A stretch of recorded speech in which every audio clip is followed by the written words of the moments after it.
Unitat 6, suma i resta de decimals. Hola, exploradors i exploradores dels nombres decimals. Avui aprendrem a sumar i restar aquests números amb coma. És molt fàcil, però té un secret clau. La coma sempre ha d'estar al seu lloc. Som-hi! La regla més important per sumar i restar decimals és aquesta. Has de col·locar els números un sota de l'altre, de manera que les comes dels decimals quedin perfectament alineades, com si fos una columna. D'aquesta manera, les dècimes queden sota les dècimes i les centèsimes queden sota les centèsimes. Igualment les unitats. 3,5 més 1,25, 5, 5 i 2, 7, 3 i 1, 4. Un cop tens les comes alineades que hem vist, ja pots sumar com si fos una suma sense decimals, de nombres naturals. Si cal, pots afegir zeros al final, si no hi ha número, perquè t'ajudi a sumar.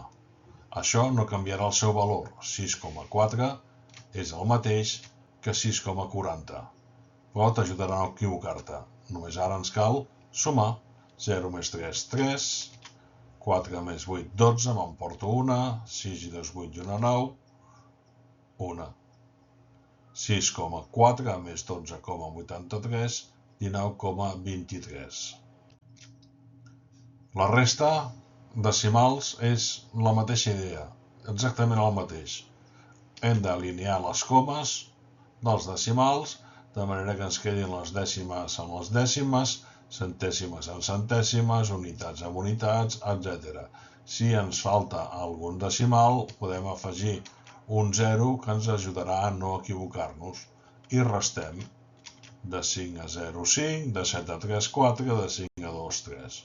5,75 menys 2,3, 3,45. Un consell. Pensa sempre en els diners. 3,50 euros més 1,25 euros són 4,75 euros. Això ens pot ajudar una mica amb els cèntims i els euros. Un repte.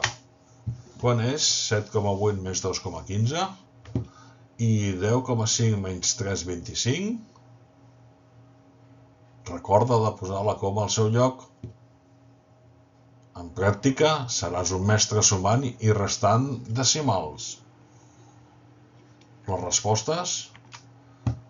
9,95 la suma, 7,25 la resta. Fins al proper vídeo.